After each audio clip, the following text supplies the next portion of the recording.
There's been a whole lot in the news about acetaminophen, the active ingredient in Tylenol. Is it safe? Does it cause autism? Is it really needed most of the time anyway? Lots to discuss, so let's talk about it. Hey everybody, I'm Dr. David, a board certified pediatrician in Tampa, Florida. I've been working with people with autism for almost 25 years. It's one of my subspecialties, especially looking for root causes and things that may be contributing to worsening of symptoms, not just of autism, but of many other chronic conditions, both those that are neurodevelopmentally associated, psychologically associated, but also immune dysregulation. Now, we're going to be talking about a sensitive topic, which a lot of people are hearing about, and my goal is to give you the information in order to understand it all.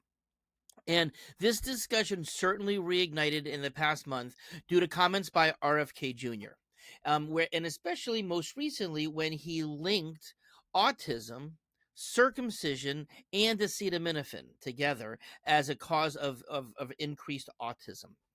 Now, I've done some shorts on this topic. If you haven't seen them yet, check it out. However, today we're going to do a deeper dive. And it's important to remember in all of this that research can show an association, a correlation, but that does not prove causation. Much bigger studies and multiple studies are needed for that. And that's part of where some of the rub's going to be here. Now, as far as what the connection itself is, okay, so in terms of what the plausibility of acetaminophen causing problems, now also first, as you know, it's a pain reducer, it's a fever reducer, it is not an anti-inflammatory agent the way that ibuprofen and other medicines are, but the detoxification of acetaminophen relies on a substance called glutathione. In fact, it's one of the most important detoxifiers of the body, but it is also one of the most important antioxidants made by the that stops cellular damage, that stops free radical damage. You may hear that term as well. Now, with and when acetaminophen is broken down, it can actually create this toxic substance called NAPQI, and NAPQI is broken down by glutathione. So, first of all, overdosing of acetaminophen, very, very well-known thing. It's an emergency situation, and the main treatment of choice in the hospital, in the emergency rooms, is called N-acetylcysteine, which is needed to replete glutathione, although I use glutathione as well. But N-acetylcysteine, this is standard of care. Every emergency room, every poison control center knows this is the thing that you treat acetaminophen overdose with. Now, the standard use of short-term acetaminophen certainly does not cause the same level of depletion as if a person overdoses on it. So that's a first thing to understand. But there are people who are being exposed to it long term. And of course, this comes back to some of the pregnancy information. I had a patient just today where the mother was told by her OBGYN liberally throughout the course of the pregnancy to be taking acetaminophen. So absolutely, while the American College of OBGYN strongly recommends limited and only essential use when appropriate for acetaminophen at the smallest dose possible, that's not always what's happening out in the real world, and why information like this is important for people to know about. But the call by the OBGYNs, I think that's a reasonable thing, but using it sparingly, which we're going to get to in a little bit more. But there's another question here. Could there be people who have baseline low glutathione? Could they therefore be at a baseline increased risk for these problems happening in the first place? If I use very little acetaminophen in my practice, if I have to use it, I'll give N-acetylcysteine as a supplement along with it. So this is something that do glutathione as well that can be done to kind of prevent the problems in the first place if acetaminophen is needed. Now, furthermore, individual susceptibility. Different people react differently to whether it's toxic substances, medications, infections. COVID being a perfect example, many people had asymptomatic or very mild disease, but other people had very significant pneumonia, encephalitis, myocarditis, other types of complications that were even became fatal for some people. We also did see that for some people with the vaccines. Many people did very fine with COVID vaccines, but some people did have an over responsive immunological inflammatory reaction. And that's furthermore believed to be what part of long COVID is as well, that the inflammation system was turned on but stayed turned on. Now, in addition to that, there is information that people with long COVID do have higher oxidative stress and lower glutathione than other people. But in addition, there are genetic, what are called single nucleotide polymorphisms or SNPs that can impact how the genes are read and turned into different types of proteins, enzymes being one of them. And the one that a lot of people have heard most about is called MTHFR, which activates folate to methylfolate. There's another one called MTRR that activates B12 to methyl B12, and both of them are needed for the body to make glutathione. And there is a percentage of the population that have these single DNA switches, these SNPs, which decrease the ability to make glutathione, sometimes 40-60% reduction compared to the general population. So could those people be at increased risk of low glutathione? There's another gene called glutathione synthase, and that too is the last step needed to make glutathione, as the words would kind of imply. So again, there can be this vulnerability of people who have low glutathione. There are other toxic chemicals that people are exposed to that also require glutathione that can further deplete the active stores called reduced glutathione, which again can become problematic when you put this all together. So that's kind of where the theory is that there could be a subpopulation that are having more difficulty, that are causing problems when using acetaminophen. Now, in terms of the link relative to the autism, there have been some observational studies that showed correlation, an association with the use of it, especially during pregnancy. There has not been proof of causation, so cause has not been proven. However, there are lots of other cofactors that go into when a person takes acetaminophen in the first place, such as did they have a fever? Well, high fevers can actually be something that can cause neurodevelopmental delays during pregnancy itself. Illnesses itself, certain viruses can cause neurodevelopmental issues. CMV being the perfect example of one. We know that if that happens during pregnancy, we know that certain infections like parvovirus can, certain like B19 can cause birth defects. So there are absolute infections during pregnancy themselves that can cause problems with the offspring. And of course, the genetic issues we talked about, other prenatal factors.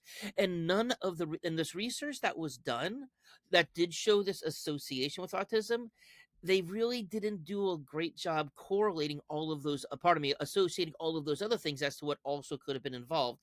And they just looked at this one issue, the acetaminophen, drew conclusions. But again, if there's multiple variables, you have to take them into account. We need more research. I'm not giving Tylenol a pass on this right now, but we need more research to see if this is an issue. But again, we cannot draw conclusions right now. Now, in terms of the connection between acetaminophen, circumcision, and autism, so this hypothesis, which was put out by RFK Jr., suggested that oxidative stress from the pain in the medication, such as acetaminophen, would be leading to the higher incidence of autism. Now, acetaminophen, first of all, is not used as a remedy for treating pain during or after a circumcision. This is not standard of care. First of all, a nerve block is kind of like a Novocaine that's given to your teeth, but a nerve block is commonly used before the procedure that numbs the area in the first place. In addition, breast milk or sucrose, both of them as sweeteners, produce more endorphins, which are the natural pain relievers or natural opiates of our body. So those are also standardly given prior to and right during a procedure of such like having a circumcision, in order to produce those opiates in order to protect the child. So acetaminophen is not something that's given, even though the association that RFK Jr. made was there was these studies that showed that increased autism in those who were circumcised young, and then went on to say, and he thought that it was due to the acetaminophen, which again, there's just that just doesn't happen. So he's wrong on that. Now, in addition to that, the as far as the actual studies regarding the autism the and circumcision in the first place, which was also discussed. So there was a study done in Denmark of 340,000 children. 4,000 of the boys, they were all boys, had received circumcision, and in those people, there was about a double increase of autism. But we need to break this down.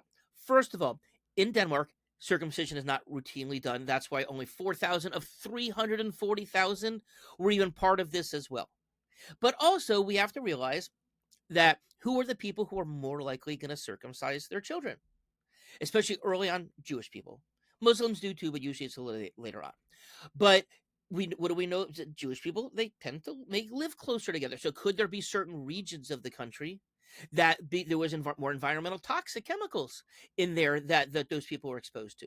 But also the genetics. We talk very much about the genetics, not just about detoxification, but the genetics of autism overall. And there does seem to be a strong correlation between genetics and autism, although certainly not the whole thing. So again, would people of Jewish faith, of Muslim faith, be more likely to share certain genetics than the Scandinavian countries? Of course there is. So that's part of the issue, is they didn't take into account those other things when looking at that study, which of course you can call it an association, but certainly can't call it causation.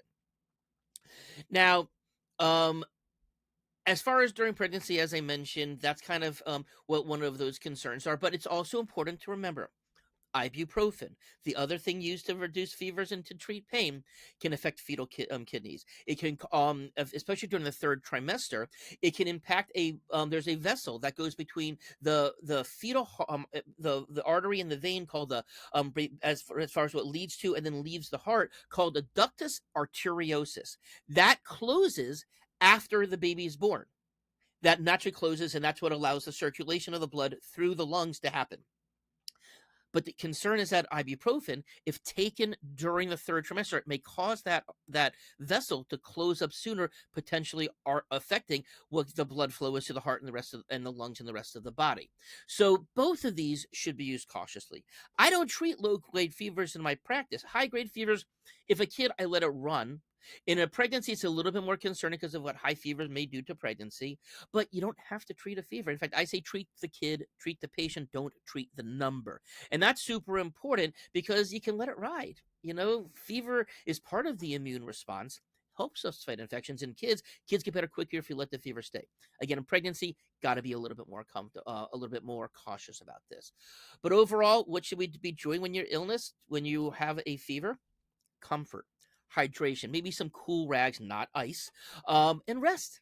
Those are the things that you do to treat a virus, because viruses clear themselves. And of course, having things like good vitamin D levels and zinc levels and the things that we've talked about that help balance and make a strong immune system, that's also really important. So overall, what's my take?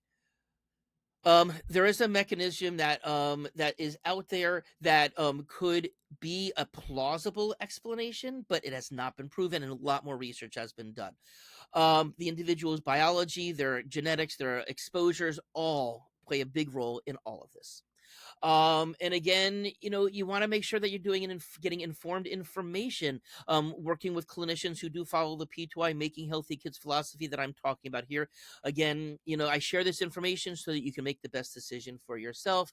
And I continue to do good research using good sources. Have a nice day.